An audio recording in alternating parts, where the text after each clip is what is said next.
اور مساجد جو ہیں وہ اسلام میں دل کی اہمیت رکھتی ہیں. تو ڈاکٹر عبید الرحمان صاحب ہمارے ساتھ موجود ہیں اسٹوڈیوز میں. بہت شکریہ ڈاکٹر صاحب, السلام علیکم. وعلیکم السلام. بہت شکریہ آپ نے وقت دیا, اور ہم مساجد کے حوالے سے بات کر رہے ہیں. اب مساجد کا ہونا, اور جب آج کے دور کے مساجد ہم دیکھتے ہیں, اور پھر وہ مساجد ہیں جن کے بارے میں ہم پڑھتے رہے ہیں, سنتے ہیں اپنے بزرگوں سے, نبی کریم صلی اللہ علیہ وسلم زمانہ نبوت میں جو مساجد تھیں, کچھ فرق ہے مساجد میں؟ یہ فرق تو آپ بہتر جانتے بھی ہیں, محسوس بھی کرتے ہیں, اور شاید آپ کے پچھلے جملے میں ایک تمنا تھی کہ ایک وہ مسجد ہے جو رسول اللہ صلی اللہ علیہ وسلم کے دور میں ہمیں ملتی ہے, ایک مسجد وہ ہے جو ہم بچپن سے دیکھ رہے ہیں اور پھر بہت کچھ سوچتے ہیں. ہماری جو کتابوں میں لکھا ہے اور ہمارے جو عملی طور پہ ہم کر رہے ہیں اس میں بہت بڑا فرق آ چکا, اور اگر ہم اس فرق کو ختم کرنا چاہتے ہیں تو رسول اللہ صلی اللہ علیہ وسلم کی مسجد میں داخل ہو جائیں. آپ صلی اللہ علیہ وسلم کی مسجد ہے, آپ تشریف فرما ہیں, ایک خاتون آتی ہے, آ کے اپنا حق مانگتی ہے, رسول اللہ صلی اللہ علیہ وسلم اس کو وراثت میں اس کا حق دیتے ہیں. دوسری خاتون آتی ہے, وہ اپنے شوہر کے حوالے سے کسی شکوے کا اظہار کرتی ہے, اللہ کے رسول صلی اللہ علیہ وسلم اس کو اس کا حق دیتے ہیں. اسی مسجد میں قیدی بندہ ہے اور وہ دیکھ رہا ہے کہ مسلمان کیسے جیتے ہیں, کیسے ان کا نظام ہے, وہ چند دن کے بعد مسلمان ہو جاتا ہے. اسی مسجد میں رسول اللہ صلی اللہ علیہ وسلم نے ایک اپنے زخمی صحابی کو رکھا ہے, اس کی عیادت کر رہے ہیں, اور حضرت قعیبہ ایک خاتون ان کی تیمارداری کرتی ہیں. اسی مسجد میں لشکر تیار ہوتے ہیں, اسی مسجد میں اللہ تعالیٰ کے رسول صلی اللہ علیہ وسلم کی طرف سے مستحقین اور یتیموں کے لیے امداد کا بندوبست ہوتا ہے. مسجد ایک عمارت کا نام نہیں, مسجد ایک گلستان ہے جس میں ہر قسم کا پھل پایا جاتا ہے. مسجد وہ ریاست ہے جو اپنے ارد گرد موجود لوگوں کو ہر قسم کا ریلیف دے سکتی ہے.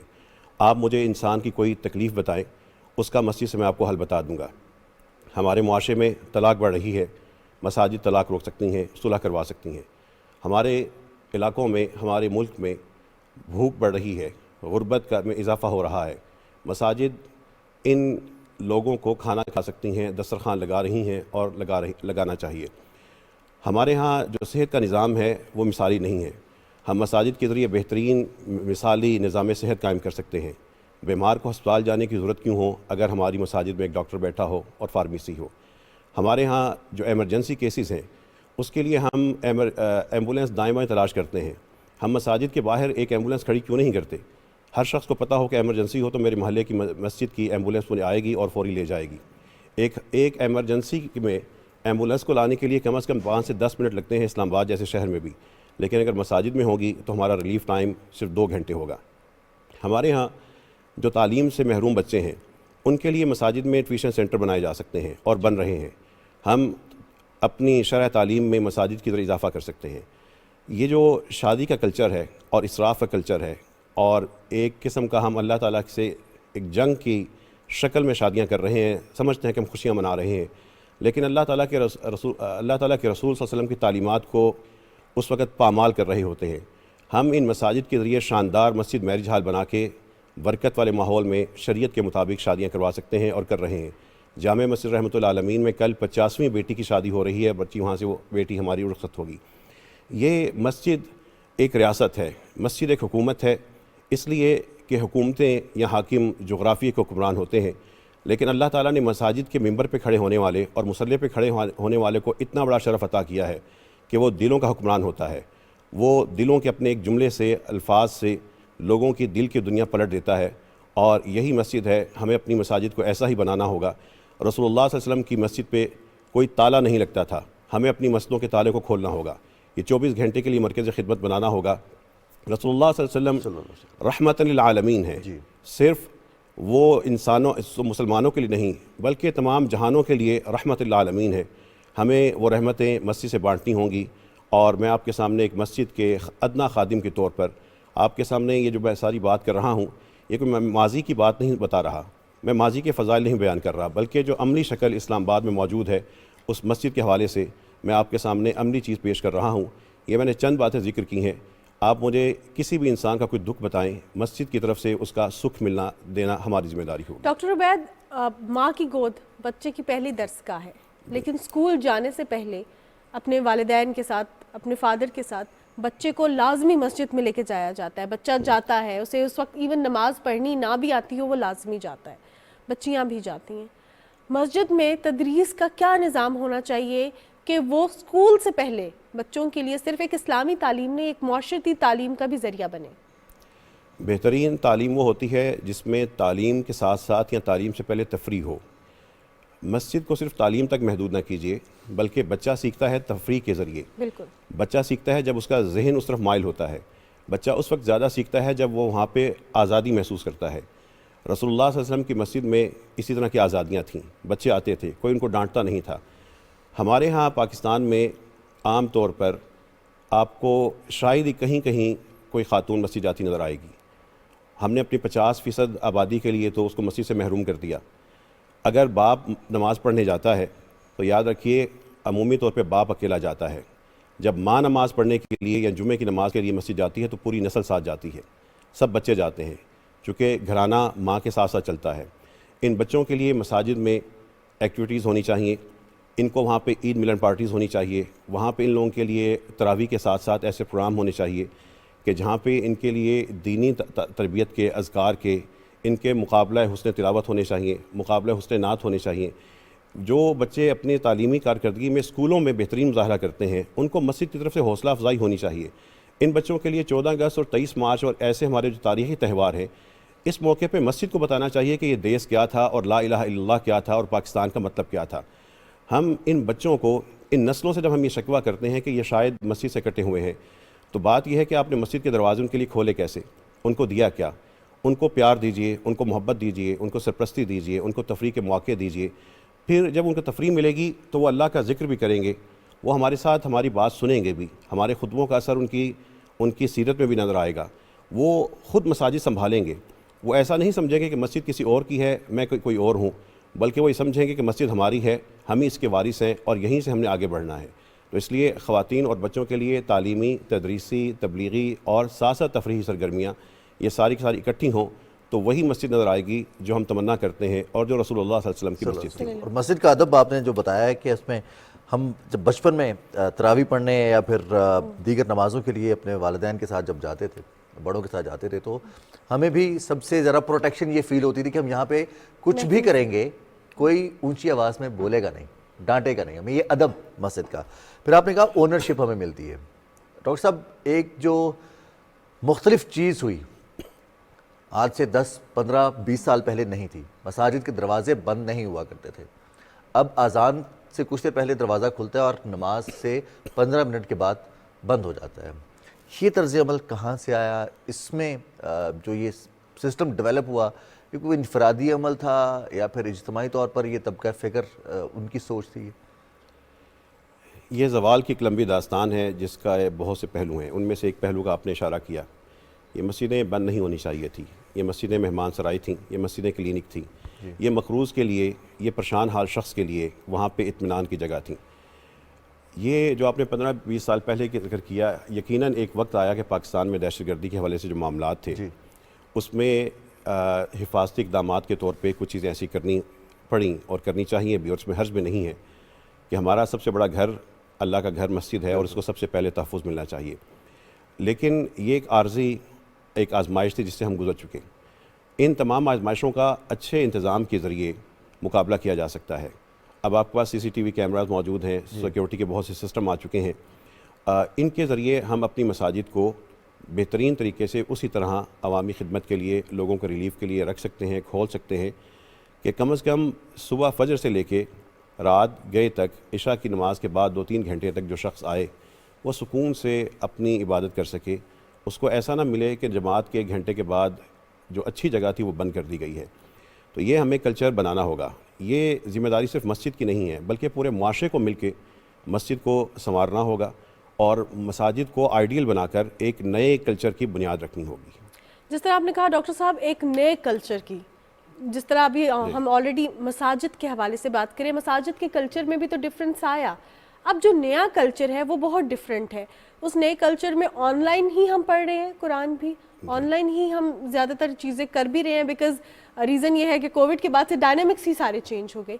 تو اس کلچر میں مسجد کو کتنا زیادہ ڈائنامک ہونے کی ضرورت ہے، کیونکہ وہی آن لائن جو ٹیوٹرز ہیں وہ مساجد میں بھی بیٹھ کے تو بتا سکتے ہیں نا، پڑھا سکتے ہیں. ہمارے جو بڑے اسلاف تھے پہلے دور میں جب ہمارا عروج کا وقت تھا، وہ اس وجہ سے عروج میں تھے کہ وہ اگلے 20-25 سال اور 200 سال اور 500 سال کے حالات دیکھ کر پلاننگ کرتے تھے، اور ہم زوال کا اس لیے شکار ہیں کہ ہم محبت میں یا اندھی عقیدت میں پچھلے جو 5 سال پہلے لوگ کام کرتے تھے اسی کا طرز عمل پہ ایک اڑے ہوتے ہیں۔ مساجد کو جدت کا سب سے شاندار مرکز ہونا چاہیے۔ آپ نے آن لائن کا ذکر کیا، یقیناً اس آن لائن کے ذریعے بہت سی سہولیات مسجد سے فراہم کی جا سکتی ہیں، جیسا کہ میں نے کہا کہ بڑے بڑے جو اسکالرز ہیں ان سے ہم گھر بیٹھے مساجد میں بیٹھ کے وہاں پہ ساری فائدہ اٹھا سکتے ہیں۔ لیکن ایک بات یاد رکھیے گا کہ نمازیں کبھی آن لائن نہیں ہوں گی، نماز کے لیے ہمیشہ مسجد ہی جانا ہوگا، اور وہ جو ثواب ہے وہ مسجد جا کے ہی ملے گا، جماعت کے ساتھ ہی نماز پڑھ کے ملے گا۔